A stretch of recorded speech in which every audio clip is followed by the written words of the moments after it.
FCA, fellow chartered accountant. So being an FCA, you must be having an immense knowledge about the financial world, like related to India and even international. So, what advice can you give to students who want to build their financial intelligence and want to do something in stock markets and learn about money and how to work money? So basically, I would say first of all be tax savvy. I mean, gone are the days where even if you're a senior chartered accountant or senior MBA, senior person, you can do without tech savvy knowledge. You cannot say I don't know Excel because I don't require it. I have a team reporting to me. You need to understand stuff. Second, in terms of money, I would say don't follow plain advices, tips. ये कर लो, वो कर लो. This is very generic and at least the next gen is too smart to get into it. But invest a small portion of money, even as low as 500 or as big as 1 lakh, depending on your financial capabilities, to experiment stuff, to experiment what you think you theoretically know. So you may be tracking a commodity or a stock for a while, just invest up to 500,000, but let that flow off. But that's a learning. The best learning will come when you actually lose or gain money, rather than someone saying कि देखो मैंने बोला. So I would say have interest, but eventually know where you're supposed to go. It's not wrong to one person standing up and saying I don't give a damn about stock market. Is nothing wrong. I would feel it's okay. It's a choice, and people should have such choices. Not everyone is supposed to be in stock market to be rich or poor. So my advice is find your niche at the start point of your career, rather than going and experimenting after you get a job, because eventually it gets tougher. So right now you're the time. I would say experiment, lose something, win something, but find your niche. So what about letting money work for us? Like how does a student get to know how to make money work for us instead of us running into a rat race and working for the money? So from a money perspective, I would say that what everyone is saying still becomes true. Start investing when you are young. I mean, a student, 12th standard guy, depending on your pocket money, your internship stipends, whatever other jobs you are doing, start trying to make some investment out of it. It can be again as low as 1,000 or as high as 1 lakh rupees. Invest into SIPs, invest into bonds, research what you are doing, invest into gold. Eventually, that's how money is going to work for you. I would also say that for young people like you or the MBA or PBA, go to startups, do your internship there, learn something new, how they scale up, even for free. What you will learn for free or what you will learn by the base and hard work is never be compensated by a fancy job. So that's actually a really good answer. And in terms of money, I've read some books. I've read Rich Dad Poor Dad. Yeah. That's a must for everyone, anyone who wants to learn about money. And the second book that I've read is Psychology of Money. Yeah. So the main crux of both of them were how to make money work for us instead of us running in a rat race and working for money. So what are such other books that you might want to suggest to people? So I would say that purely financial books, rather than I would suggest take a step up and read the books for strategy, which will tell you how things work across world, rather than specifically how to get rich or poor. So I would suggest go to Blue Ocean Strategy, which will tell you how an unprecedented event works for you. You don't know how things are coming, and sudden uprising of something and you're out, like sudden uprising of USP and DVDs out of the market. Read Who Moved My Cheese, as basic as a book it is. You will know that while you are not upgrading yourself, focusing on one thing, market picked you up and threw you out even after maybe 20 years of experience in something. How to manage the change. These a couple of books I have mentioned will actually tell you to constantly upgrade yourself and keep your eyes on the goal rather than just doing one thing you're doing. Yes, that's actually those are really interesting books. I'm planning to read more, but right now I think the one book that I want to read is 12 Rules for Life by Jordan B. Peterson. It's not actually about money, but it's a really interesting book because especially the subtitle, I think it's Answer to Chaos. I think that's the subtitle. Yeah. So for one more suggestion I would, and not about money, but how you can develop yourself into doing whatever you want, is a book called Atomic Habits. It's an amazing book to tell you how your smaller steps are going to lead you the longer way. Yeah, some of my friends are actually reading that book. Yeah. So my next question is that you've worked in many companies like IOCL, Trafalgar, Traffic. yeah, Trafalgar.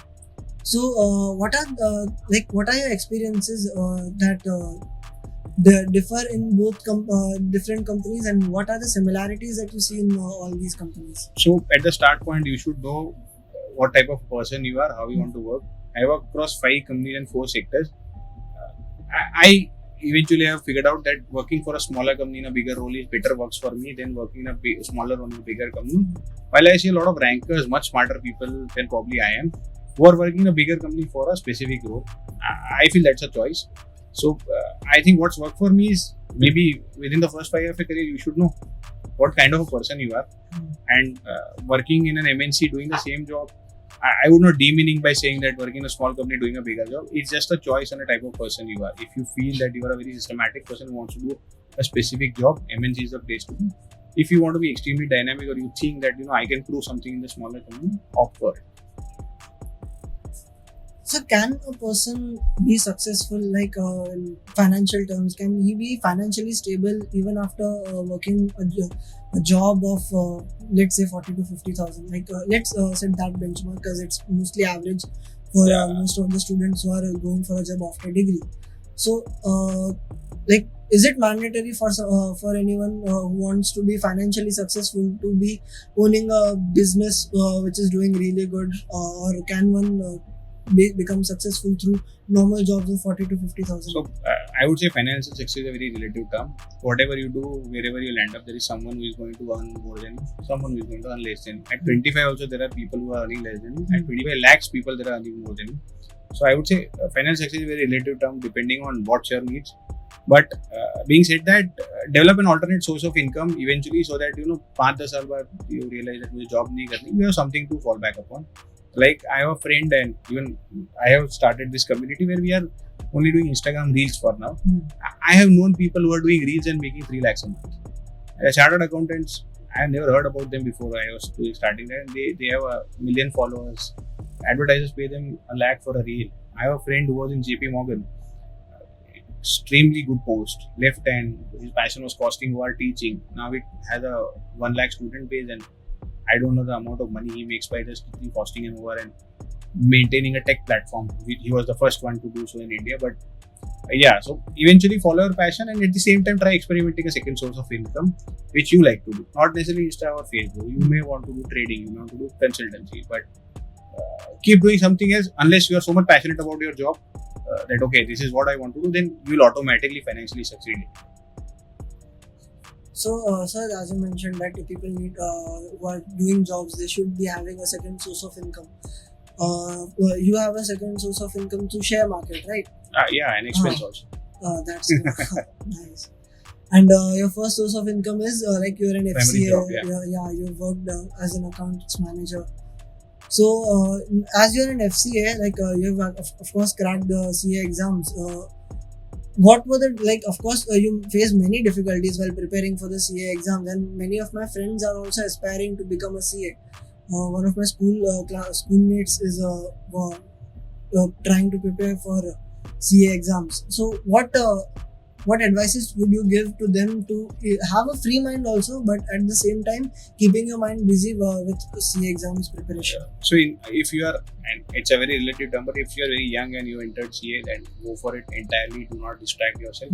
Or if you entered it as a separate degree, side degree, or eventual after probably your 20s and you just started off, I would strongly suggest to do with something, because it's not probabilistic, I know, but the amount of focus and attention it requires, and the amount of depression and pain it get into once you are not through at any level of attempt is just devastating in terms of if you're doing only that, because your entire time is devoted to that. So if you are in your early or your age, let's say early 20s and started, good. If you are about 24, 23 and you know that you're reached age where you only 1 year to study, 2 years to study, that will add to more pressures of your life. Rather than forget it, do it, but do it with a coupling degree, so that at the end of 3 years, God forbid, if you are not cleared that for some reason, you have another degree to bank upon. It's a very practical suggestion rather than giving a motivational speech. Determination, सबको determination होता है, सबको बनना ही होता है, तभी गए. But it may not always work in your favor. The quantum of course is huge, People learn at different scale. People rectify at a different scale. I know people who probably don't know much, but acha ratta maar. I know people who know so much that they can sit any day today in exam and clear it. So I would say where you stand in your life has very much importance to how you pursue your CA. Of course, keep doing it. But if you're at a stage where you're supposed to support your family soon, please have an added degree so that 2 years later, if you're not through this, you have a CA, CW, MBA, whatever you have done next time, and you are employable immediately. Does it matter like how many attempts you take when it comes For the to first job, yes, So it does it matter. matters. Rank also matters. Okay. I would not say not matter. Eventually in life it does. So initially, first 50 rank holders get BCG, McKinsey interviews. First time attempts get HUL, Reliance. Chance where their pre-criteria is you have to be through and through first attempt. So it's like the first ladder you take is the fourth one, while I take the first ladder, the first one. 10 years later, it's all depending on how talented or how timed you are and what was the opportunity you grabbed. So I have a friend who was a ranker in Indian Oil, changed to ITC, and now he's the fifth co-founder of Zetworth, unicorn. I read it 2-3 days before. I was shocked. This is success. I mean, the grand success.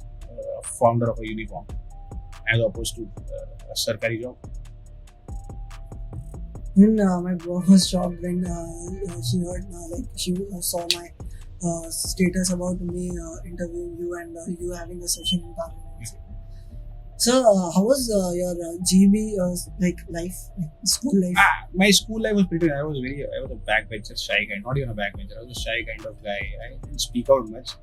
A very average student till 10th, 11th, 12th is where I started picking up studies. In studies, I was not a rank holder or something till a certain point of time. I think I was late in many things, considering how tech has moved now. My dream was to become an investment banker on Wall Street. I didn't have the resources or guidance to do that. I was CA at 21 and a half, and the first job I took was the highest paying job in Indian Oil, which was received hometown posting. So I did not think beyond that. 10 years later, I've done 5 jobs and back to my hometown, and I feel things could have gone differently. But overall, it's been good. It's can't complain compared to how things are in the market. Students actually regret a lot of things that has happened in their past. Absolutely. You mentioned that things could have gotten better if you would have started doing such things early on. But if you get a chance to do everything again, would you change or would you stick I would to absolutely this? change, but I don't know how it would have gone also. But yeah, had I been a CA at 21 and a half, which I was, and had of course family circumstances been a bit better in terms of my guidance, I would have gone US to do my CPA MBA, and that hopefully have taken me where I wanted. But I mean that's again a hypothetical. So if given a choice, if you have the courage and resources, go for it. Otherwise, nothing to regret about in that sense. So there's always an alternate parallel world which you think you would have achieved. We really don't know. You would have been a bigger failure there. What motivates you to read actually? You already have your hands full with your work, then your family. So what motivates you to read? And unfortunately, I'm a nocturnal and extremely activity phobic guy. Hence, I think I need to be updated probably everything. I should know everything. It's my personal problem, not that anyone should carry it themselves. I have a belief that I should know everything, and hence I keep on reading a different stuff. It gives me a bit of enjoyment of doing a lot of. I do a lot of audible also, which is like I go to gym now. I started off with I do audible. Raat ko, I have kids who are very small, so they sleep early. So lights off. I do Kindle. Either ways, you got to keep on reading some new stuff. I don't specifically read the next type of thing, but you should know new things. So actually, learning is one of the things that I want to do too. Even in different categories, even I'm let's say crypto or let's say coding. I actually follow Corridor Crew on YouTube. They do digital works like CGI and all. They focused on that, but I still enjoy learning about such stuff. It's really intriguing that how many things there are and how many things we can actually do, but then we boil it down to one. Yeah, it's exhausting also. Yeah, actually. So it was a great time meeting you. We had a great session, this one and the big one also. Absolutely. It was really fun, and the insights you gave us on cryptocurrency also, it was really amazing. We'll surely do more if Shreya ma'am permits. Yeah, sure, of course. Like I don't think she will be restricting that. So thank you, sir, for this session. Thanks. We'll We'll be in touch. Yeah. Yeah.